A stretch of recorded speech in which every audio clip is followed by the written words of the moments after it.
Hello, welcome to Bodied, a Cloud9 podcast. Scratch, scratch, scratch, solo style. It's just Frozencreek this week. You guys are blessed with literally just rants by me for as long as I can talk. So we are going to try and make sense of a lot of the things that went down this week. I know that there was a lot. So I guess we should dive into things. I'm not going to do too much of the other esports just because it's not much of my specialty. So I apologize if anybody was looking forward to that. I'm going to read off the results that I know. And that is probably about it. Let's see. Rainbow Six lost in the upper bracket semifinals, and they have also made a couple member changes. Looks like Schlongy came in for Mark, and which led us to beat SK. Let's see. And our biggest result of the week was the London Spitfire beating the LA Valiant, knocking out both Los Angeles teams in back-to-back playoff matchups to make it to the grand final in New York. So the grand final is this weekend. It's honestly a big deal. They kind of came out of nowhere. They had the Spitfire had a really poor showing during the last two stages of Overwatch League. I guess I don't want to call stage 2 a complete failure just because they did perform pretty well at points in time. But I feel like they've taken it to a whole new level with where they are right now. So it's actually going to be really hype. It looks like the boys are having a lot of fun in New York City so far. The Spitfire account's been showing them all over the city. It looks like an Excelsior player threw out the first pitch at the Mets game today, which is honestly wild to me. I never thought I would see that in my life. It's not the highest level of verification as esports as a scene, or I guess a sport per se, but I think that it's really cool to see a big league team and a historic team like the Mets allowing someone to come in and throw the first pitch.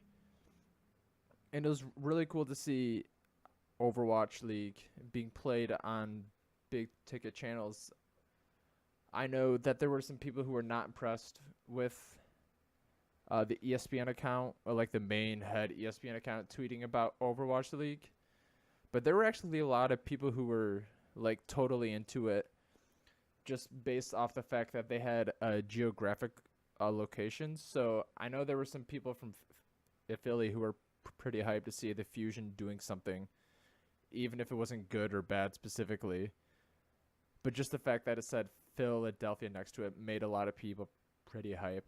I know the Spitfire quite aren't that way, at least in the US. So I have a feeling if there are people who aren't exactly Cloud9 fans there, they might not be as excited to see a quote-unquote London team playing in the grand final against an American New York team. So I hope that they can get a lot of non-esports fans there. I think it would be really cool. I don't think Overwatch is the best intro to esports, but still, it's really sweet. So I'm excited to watch them play in the grand final this weekend.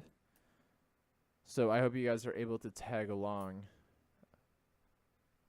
The last thing is, looks like we had some CSGO changes. Styko and Golden are standing in for CSGO right now. I think that kind of leads to where I'm going overall with the podcast this week, is disappointment in how the last, it's July, 7 months have gone as the Cloud9 organization. I have a lot of feelings about it. I have had every feeling on the chart at this point. But I think in the esports scene, I'm an old person, so I'm supposed to have like some kind of like fucking wisdom or something. So I'm going to try and bestow a lot of that on you guys to try and talk you guys off the edge. I know the Cloud9 subreddit has been absolutely bonkers for the past pretty much 6 months. If Cloud9 loses, like, it's the end of the world for everyone. And it's happened a lot. I mean, unfortunately, the Cloud9 team just hasn't been quite up to par with where we have expected them as an organization in the past. And that's just not in LCS. That's also in CSGO. So I think I'm going to talk about it more from a League of Legends perspective, just because that's my expertise. But I think a lot of it is also going to apply to CSGO, just because I know the historic nature behind the team, and they've actually accomplished probably more than the League of Legends team has by winning a major and being the first North American team to actually ever do that. So I guess I just want to kind of start the podcast by saying I think everyone's feelings are right. Like, everyone has the right to be upset. They have the right to be angered. They have the right to be disappointed. They have the right to be mad at Jack. They have the right to just be completely combuzzled and questioning their fanhood towards the Cloud9 organization as a whole. But I think a lot of that has to do with the fact of how esports has kind of been built, and how it's not exactly a geographical thing. Like, I didn't grow up a Cloud9 fan. My dad doesn't give a shit about League of Legends. He has no clue what it is. He doesn't give a shit what Overwatch is. He doesn't care how this CSGO team won the very first North American major. Like, I wasn't born into this. I don't know if there's anybody on the Cloud9 podcast who was born into being an esports fan. I bet there are people in the Cloud9 subreddit who inherited some of it from their parents. I don't know if the esports scene is that old, but I bet it's old enough that there could be some younger people here, no offense, who inherited at least a love of esports. But Cloud9 hasn't exactly been the organization that was at the beginning. So a lot of us are newer fans. This is something we picked up and fell in love with, maybe because Meteos, Sneaky High, Balls, Lamination. Maybe it was because of Automatic, Stewie. And almost all those players are gone. And we have every right to question the fanhood. But I think what it comes down to is that everybody involved in all of this is a human being. And I think back to where I have spent a lot of my time. I spent 4 years in the Spartan marching band at Michigan State. I was extremely lucky. Sorry, I had to take a drink of water. I was lucky in the fact that I came when Michigan State football was at a pinnacle, probably for the first time. They've been at their highest point since for sure in my lifetime, and maybe even my parents' lifetime. Maybe not so much. I'm not 100% sure how long it goes back. But every game we lost, which wasn't many, was extremely disappointing. And every game we would march back from Spartan Stadium to this historic field at Michigan State, and we would all gather around our band director, and he would give us probably one of the biggest lessons of all. that at the end of the day, it is just a game. Like, this isn't our lives. Like, to some people, it means a lot more than others. Like, for me, seeing Cloud9 lose is actually a big deal. I've had days ruined over Cloud9 losing, especially in the playoffs last split. Uh, Not so much being knocked out of Worlds, because that is an exceptional time for League of Legends and Cloud9 fans, but losing to TSM especially, like, I do get disappointed. I do get upset, just like all you guys do. But at the end of the day, we're just spectators who love the game, and the people who have the pressure on them and who literally live for Cloud9 and the organization are the people spending 12, 16-hour days grinding and practicing just to perform on the stage to hopefully make us happy. There's no guarantee that the work that they're doing is going to pay off. Like, we were probably really close to being not a 7-3 team, but a 4-4 or a 5-5 team. We could have easily have been there, and I think that affects the players more than it could ever affect us, because they're literally playing for their livelihood. Like Altec, formerly on Echo Fox, his bad performances up to now in the split literally cost him a job. Like, he's going to be out of a job until hopefully spring split, because I think he's a very veteran and well-practiced ADC. But at the end of the day, like, it sucks to see him out of a job for me, just because I know he has history with Cloud9, and I've been very impressed with how he's played in the past. So, like, yeah, it sucks, and yeah, it's shitty, but like,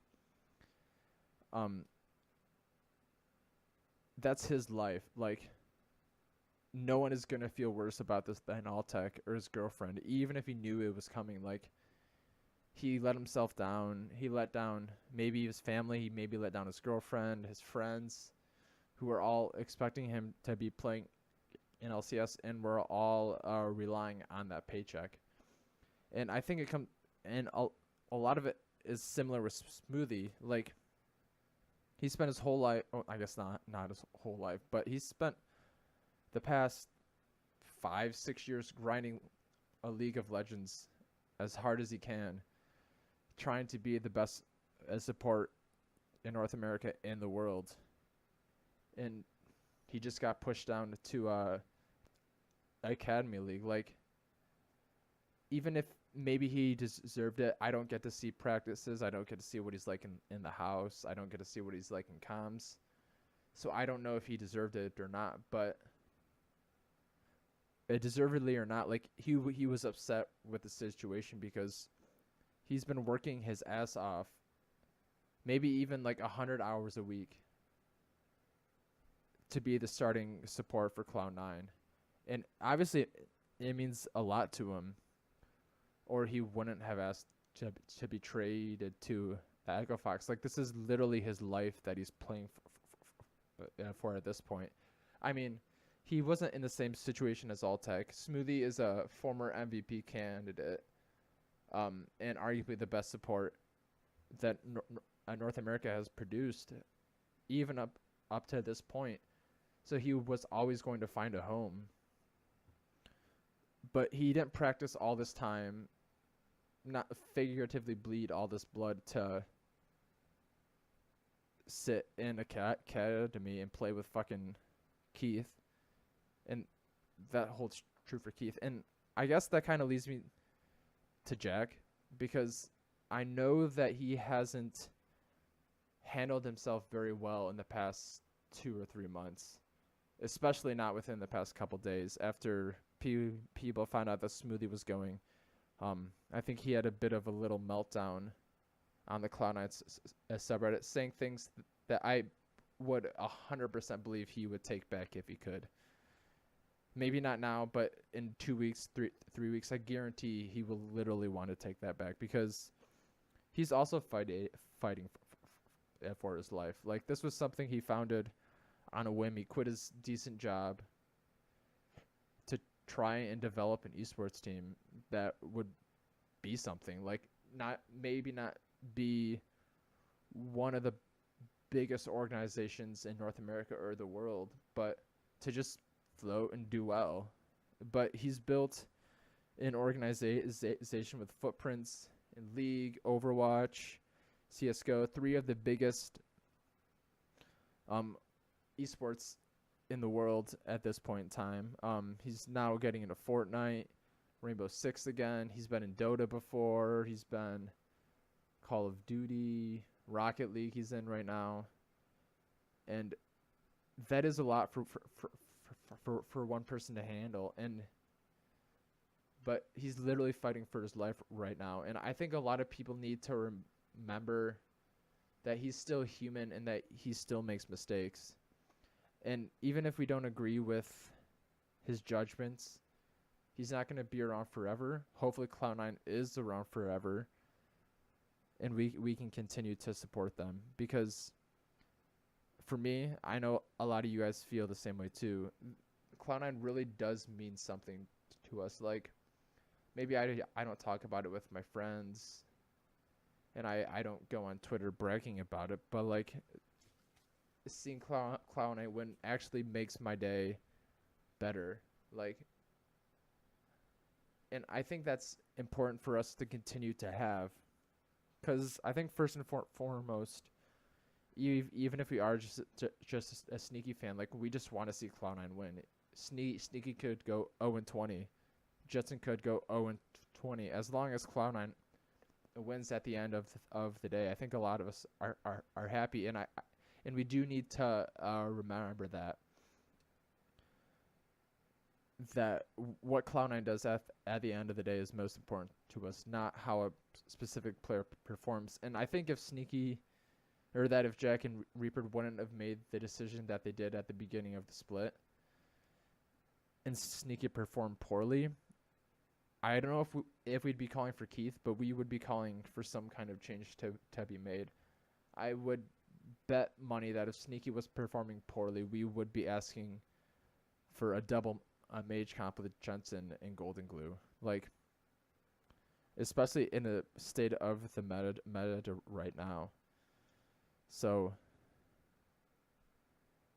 I guess that's kind of my rant for that, just because I know how much it means to them, because I've been in a practice room for 5-6 hours a day to practice tuba so I could get into an elite performance music camp in high school and to perform in the Spartan marching band. Granted, I didn't have to practice as much as I had to in hindsight, but it was an honor to do what I did, and I had to practice and keep up my skills to not fall out of the marching blocks, because I was in my class. I was one of 2 freshmen to play every single game. The other one was a music student, so he had a huge leg up. But that meant a lot to me, being able to do that over some of my peers, and I had to work my ass off to do that. Going in as a freshman, going in as a sophomore. As a junior and senior, it was a little bit different, but I was just expected to perform. And I knew that if I didn't, there was always someone there to take my place. So I think humanizing the people behind the computers really helps me. Like, I know Jack's not perfect. He makes mistakes. And I think if you were to ask him about stuff that happened a few years ago, he would admittedly say, yeah, I screwed up. I've screwed up before. I've screwed up many times. And I think if you ask him in 3 or 4 years, he might even say he screwed this up. We don't know the outcome of what's going to happen. I mean, we're in a unique position right now where us sitting in 10th place isn't going to put us into relegations. I think you can probably say at this point that we are likely out of playoffs. But at the end of the day, like, we're not out there fighting for our livelihood. So it hurts, it sucks, but we're gonna live another day. We're not worried about our contract being out, and I don't want that to come across as I'm invalidating anybody's argument, because I'm not trying to invalidate anybody's feelings. They have a reason to be upset. Like the decisions that have been made from Reaper and Jack and whoever else is in the organization have been disappointing. They haven't been what we've wanted to see, because we do love our star players. But at the end of the day, like, Cloud9 is still gonna be an LCS, and even if it's not in the way that we want it to be, like, they still have to make decisions to keep Cloud9 one above float, which I think they've done a very good job of, and two, competing. And I don't think that the organization wants to be in fucking last place, not even tied for last place, but just straight up last place in LCS. And that maybe the decisions haven't helped, but at the end of the day, our performances haven't proven us to be better. I mean, even with most of the roster that we wanted, like, we still got our ass kicked by Optic last week. They played us off the map, and everyone looked disappointing, honestly. Like, it was a bad draft. The players executed it poorly. The ban phase was questionable. But at the end of the day, like, I washed in bed. I drove home. I had a beer to cool off. I went to bed. So it sucks. Like, I know that we do want to see Cloud9 do better, and I'm glad. I guess I'm not glad that relegations are gone, but I'm glad that it keeps us in a position that we can build for the future. And I don't know what the future is going to hold either. I don't know if Jensen and Sneaky are gonna leave. I bet there are people who are going to jump ship. I don't think they should, because at the end of the day, like, this is Cloud9 is not hopefully our first, but if you're here for Cloud9, like, you're here for the emotional bond that the players give you, that Jack has given us in the past,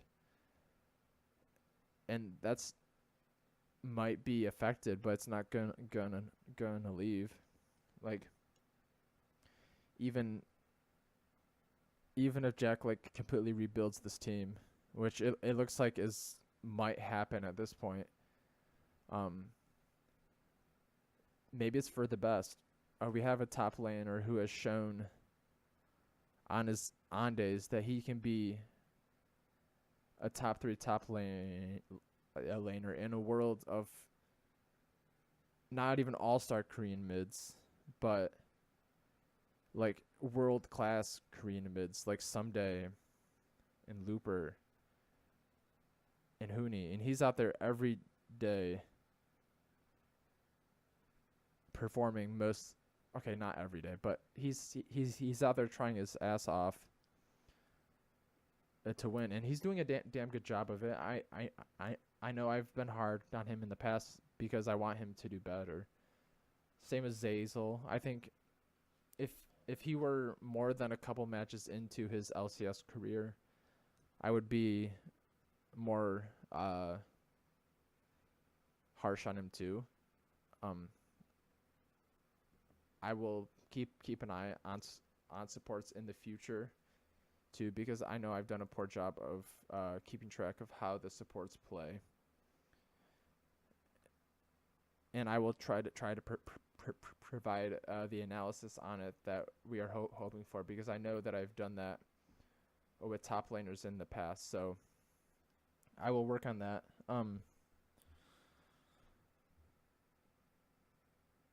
But I guess let's talk about something else that's good. I know I've talked for a damn long time. I hope I didn't lose anyone, because I probably did, talking about, like, fucking life and stuff, because everyone has their own life. We all make our sacrifices, and those guys on stage have sacrificed everything to be up there.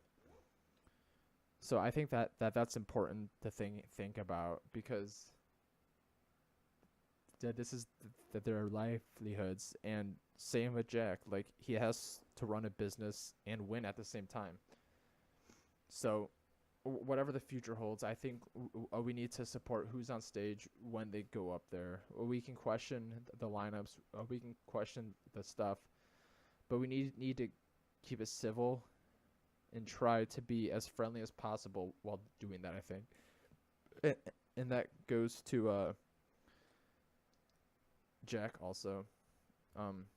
I have been a little bit disappointed with his reactions, so I hope everybody can get along again, because I know that everybody just wants to see Cloud9 do well, and winning really does cure all misfortunes. So hopefully that's soon. If not, hopefully we make the right steps to rebuild our roster for the future, whether that's with Korean imports, building a full NA roster, a young NA roster with Blabber, Zazel, and Licorice, and filling out the holes as they may be. But as Jack has said, I guess we just kind of have to trust the process, because we're not behind the scenes making those decisions and putting our life on the line to make those decisions. So I hope everybody can kind of think about it from Jack's perspective also. Not to excuse everything he's done, because I don't want to do that, because I don't agree with everything he's done. But to just lay off for a little bit until things go nuclear. I guess maybe Smoothie leaving was nuclear, but I guess we'll find out in the off season if that's actually true. But if we do go for the process, it's not going to be a short-term thing. We're not going to bring in young players and win immediately. So it's if that's the way that we go, it's going to be hard. It's not going to be easy. We're going to lose a lot of games. But in the end, I hope it's worth it, because I think I speak for everyone here. Like, I want nothing more than to win an NALCS split, regular season, and playoffs, and that how we've performed on the stage has not been good enough now, and towards the tail end of last split. And I hope that they can get it together. All right, let's talk this past week. That's a big deal. Blabber's first LCS performance, they put him on Kindred, which I thought was really interesting. I thought that they would put him on the Sejuani first, just to let him go out there and just try. And if he failed at the end of the day, he's Sejuani. But they put him right out. And I actually thought he put on a really good Kindred performance. I was really impressed with the tower dives. The main one being when they tower dived Impact on Ornn. That was probably one of the best tower dives I've seen from a Cloud9 perspective in a while. But the main thing I really want to look into was the first couple ganks in a top lane. I think that this was what quite literally decided the game. So a few minutes in, Blabber came top and ganked for Licorice and got Impact super low. So Impact had to back and TP back to lane, so he didn't miss too much farm, which he ended up missing a little bit.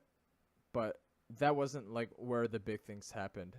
When like Smithy came top and ganked for Licorice, he not only got the kill, but they Impact and Smithy both flashed, putting them at a disadvantage for the next five minutes.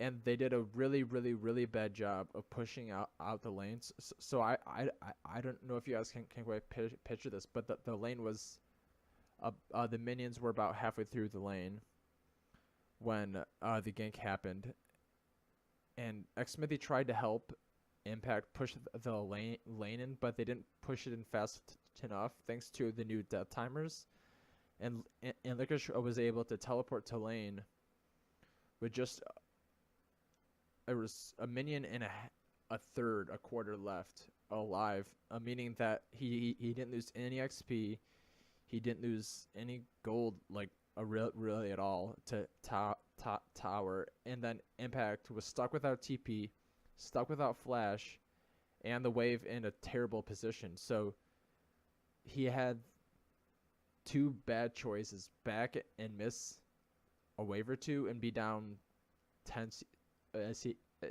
CS, or stay and try and get XP and just get farm when he can until he can find a better back time. I believe the camera flashed away, but Licorice was able to pick him off and get a kill on Impact, meaning Impact lost that huge wave that was starting to build up because he died and had to walk back. It also gave Licorice a perfect time to back and get some items, and I literally think that moment decided the game. That first gank, and then the failed pushed in wave. Team Liquid did a really good job trying to respond with a TP bottom lane, but again, Sneaky and Zazel did a really good job of staying alive as long as they could to try and deny the wave, and then Team Liquid overstepped a little bit when Blabber was able to get a kill.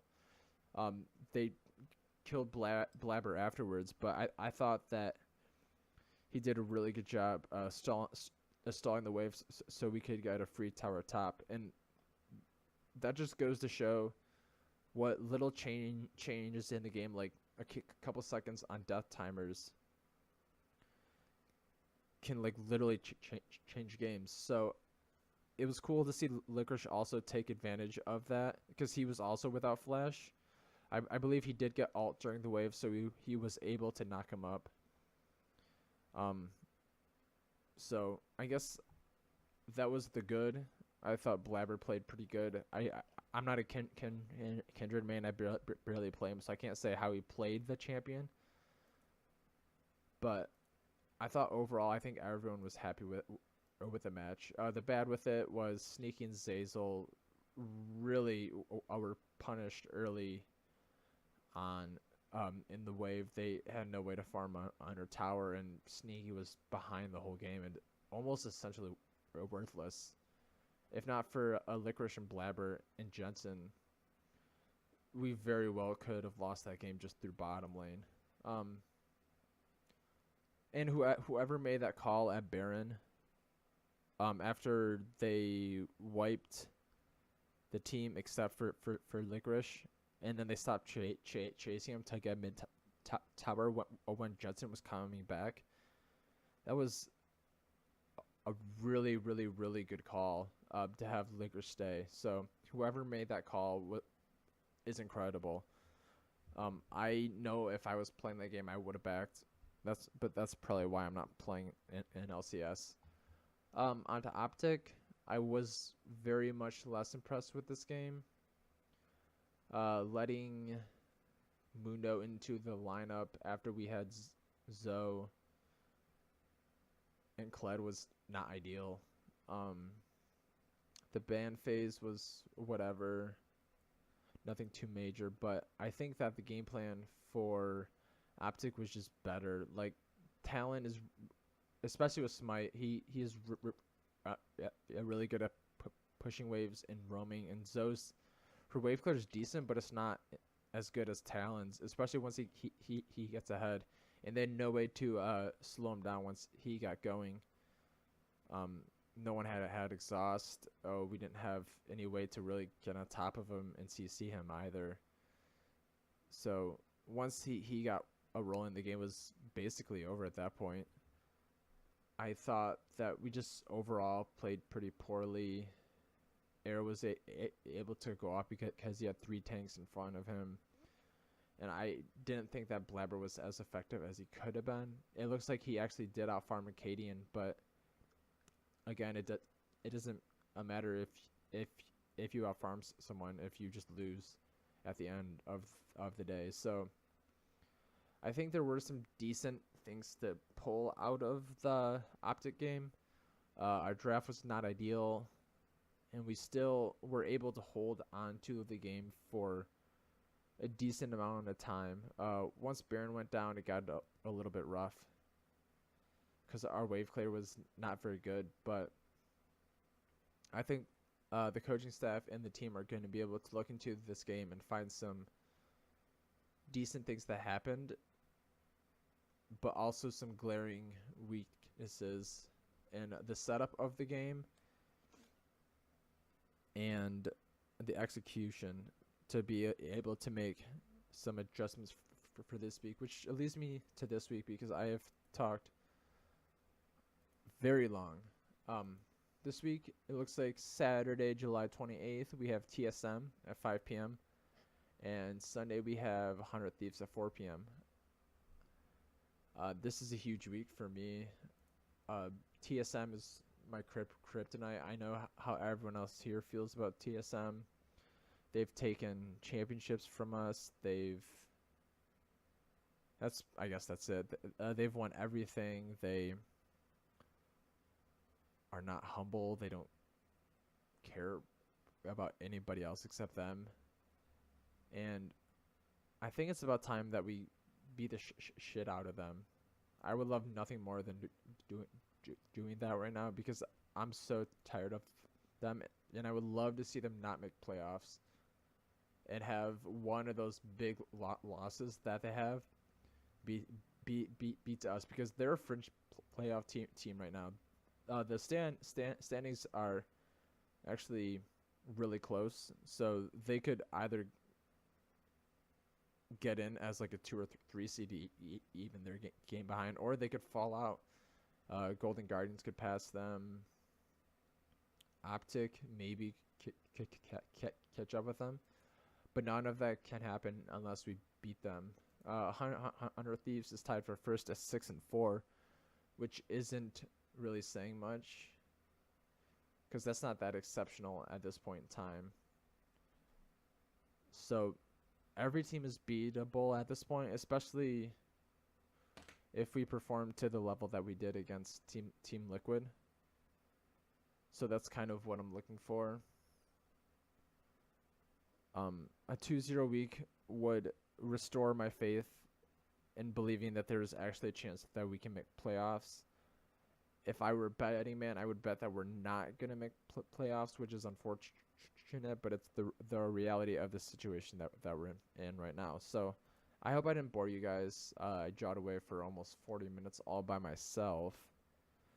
If you have any feedback on how this episode went, I know I didn't do a very good job planning it, so I hope I didn't bore anybody to death. But I will say that Liverpool won and beat Manchester City off a last-second penalty in a friendly in America. They're coming to, not my home city, but they're coming to Michigan this weekend. Unfortunately, I'm not able to go.